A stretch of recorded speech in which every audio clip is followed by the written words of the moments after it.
C'est gâté, famille. Photocopie lui-même reconnaît que le 4e mandat est trop lourd pour son frère. Et que son frère est couché actuellement. Il n'arrive plus à faire quelque chose. Famille, partage cette vidéo, tu t'abonnes. Si tu n'es pas encore abonné, tu mets un j'aime. Tu republies si tu peux. C'est de ça qu'il s'agit. Lui-même, il dit que c'est lui qui a demandé pardon à son grand frère pour aller faire ce 4e mandat-là. Ah oui. Ah oui, oui. Ah oui. On écoute la vidéo, puis il revient. Chers parents de Tengrela, je suis venu pour vous dire que le président Alassane Ouattara compte sur vous. Il a toujours compté sur vous, il continue de compter sur vous.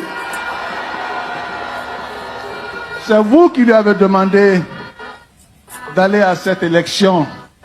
Il n'en voulait plus. Moi, je sais de quoi je parle. Il a fallu que moi, je lui demande pardon. Je vais vous dire la vérité aujourd'hui, je lui ai demandé pardon.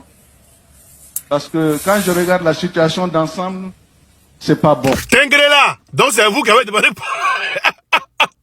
pardon à Draman.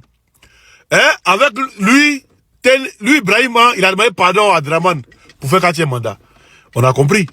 Dans quel pays, hein, c'est un pardon qui permet un candidat qui permet à une personne d'être candidate à la présidentielle. Depuis qu'on est dans un pays, c'est pardon qui permet à une personne d'être candidat à la présidentielle. Hein? C'est pas que la corruption était candidat, ça veut dire pardon. Mais 4e mandat, il dit, il veut manger. On l'a servi, par 4e mandat, c'est 5 mamites. Hein? 5 ans, une mamite pour une année. 5 mamites. Ça veut dire, première mamite là, déjà, il a moyen d'arriver au milieu net, il est waro. Hein?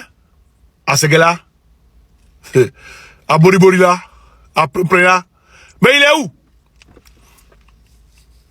Il est où? Mais la vidéo joue là, le communicat. Et puis c'est eux qui disent non, ça c'est quelle manière de faire politique ça. C'est Draman Ouattara qui a commencé derrière ce journal là. Voilà, il est bien agrandi, il est très bien. C'est Draman Ouattara qui a parlé d'épilepsie du président Gbagbo. Pourtant, le président Gbagbo n'était pas épileptique. Bon, famille, vous avez bien compris, non? Vous avez compris ce que le gars là vient de dire. Vous avez compris, non? N'est-ce pas Alassane Ouattara qui est à l'origine de son problème? Comment tu peux traiter un humain comme toi qui est souffrant de l'épilepsie alors qu'il n'est pas souffrant? Voilà maintenant ce qu'on te fait aujourd'hui. Tu vas accuser qui? Tu vas dire que qui n'a pas raison. Tu vas accuser qui maintenant? Toi-même tu as fait ça dans le passé. Maintenant voilà, aujourd'hui on te tue vivant. Malgré que tu es vivant, on te tue, tu es là, on te tue. On crie chaque jour de gauche à droite que tu es mort, or tu es vivant. N'est-ce pas, tu es à l'origine de ton problème. Là, même là, ce n'est pas le souci. Ce que crie chaque jour qu'il est mort là, s'il est vraiment mort, ça va changer quoi à votre vie? Ça va changer quoi à votre famille? Vous allez bénéficier de quoi? Ouais. En tout cas, tout ce que tu fais ici-bas là, ça va te payer. C'est un être humain. Papa de quelqu'un. Président de la République d'un pays. Symbole de l'État. C'est comme ça qu'on fait politique là. C'est comme ça que vous faites politique là maintenant. Le président Ouattara, il n'a pas 18 ans. Il n'a pas 15 ans. Il n'a pas aussi 25 ans. Il a plus de 80 années. Faut prier Dieu, tu vas avoir aussi, tu vas avoir 80 ans. Faut prier Dieu, ton papa va avoir 80 ans. Prie Dieu, tes parents vont avoir 80 ans aussi. Passez vos journées en train de dire le monsieur est mort, le monsieur est mort. Bon, il est mort là, vous, votre problème il est où? Ça change quoi dans votre vie? Ça change quoi dans votre vie? Ça change quoi dans votre vie? Et il y a des gens qui écrivent message. Non, il est où? Il est où? Hein? Au lieu de prier Dieu, votre papa va avoir 80 ans. Vous êtes là en train de demander si le monsieur est mort. Votre problème il est où? Qu'il soit malade ou pas. Ça dit que, je ne sais pas quoi. Ça dit que les réseaux sociaux là, vous prenez ça maintenant, genre, il y a des gens qui... Est-ce que ça va chez vous-même? Est-ce que ça va chez vous-même? Est-ce que ça va chez vous-même? Priez Dieu, vos parents vont avoir 80 ans. Priez Dieu, vos parents vont avoir 80 ans, ils vont vieillir. Restez là en train de souhaiter la mort de quelqu'un. Restez là en train de souhaiter la mort des gens. C'est une bonne chose. Vous êtes sur la bonne voie. Hein? Vous êtes sur la bonne. Vous êtes de bons exemples. Voilà, continuez. PDCI, on s'en fout de vous.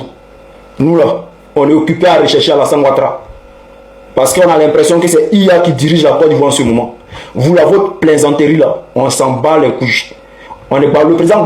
C'est tellement triste de voir un humain comme toi, un train-patin comme toi, un homme en manque d'éthique et en manque d'intelligence comme toi dans la politique ivoirienne. Chers Ivoiriens, soyez rassurés. Le président Alassane Ouattara se porte très bien. Mais moi, je me demande à quoi sert l'ambassade de Côte d'Ivoire en France. Des gens qui incitent à la haine, qui appellent à l'insurrection dans notre pays, la Côte d'Ivoire. Des gens qui s'en prennent au président Alassane Ouattara en répandant de fausses humeurs sur lui. Et en face, nous avons une ambassade qui est dans l'incapacité totale. Ces gens doivent être mis hors d'état de nuire. Parce que ce qu'ils font, ce n'est pas de la politique, ce n'est pas de la liberté d'expression. Ce qu'ils font, c'est tout simplement aberrant et ignoble. Vraiment, il faudrait que l'ambassade de Côte d'Ivoire en France se ressaisisse et mette hors d'état de nuire tous ces individus. L'information qu'on vous donne en ce moment là, ça quitte là-bas. Ça quitte là-bas, chez les Moros là. Vous avez vu en 2010 là. Vous avez vu, non? Pour rejoindre la rébellion là, Kassaraté, Philippe Mangou, ils ont mené des actions et puis ils ont prouvé que eux là n'étaient pas avec le président Gbagbo, qu'ils étaient avec les Moros de là-bas. Et puis ils ont donné les informations sensibles. Et ces informations là, les Moros là ont utilisé ça contre le président Gbagbo. Donc, cette année là, on est là, les informations quittent là-bas, ça vient nous trouver. Les Moros là veulent nous prouver que eux là, ils sont à nous. Parce qu'ils savent que c'est gâté. Donc, comme c'est gâté là, eux là, ils veulent nous prouver qu'ils sont à nous. C'est-à-dire, au moment, quand ça va arriver là, il faut que nous on sache que là, ils sont avec nous. Donc, c'est eux qui donnent les informations. C'est la Moro qui travaille là-bas. Je ne peux pas donner le bara exact. Mais, ce que je peux vous dire, c'est que les Moros travaillent dans la maison. Et puis, eux là, ils ont remarqué quelque chose. C'est-à-dire, dans une maison là, quand il y a un renbas qui se passe là, vous voyez que tout le monde a agité. Et puis quand il y a, c'est-à-dire quand il y a anniversaire là, on sait comment les gens se comportent. Quand il y a mariage là, on sait comment les gens se comportent. Quand quelqu'un est malade là, on sait comment les gens se comportent. Quand quelqu'un a déjà là, quand quelqu'un déjà, on sait comment les gens se comportent. Donc ces gars là, c'est eux qui nous envoient les informations pour dire ah, par rapport à eux leur position là, et ils pensent que c'est coin. Et puis l'autre côté, il y a d'autres aussi qui viennent pour dire non, ah, et ils pensent que là c'est coin.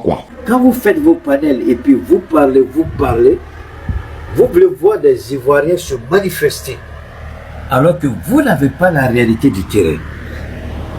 Vous les envoyez à l'abattoir. Moi, je dis aux Ivoiriens, je répète ce que je vous ai dit.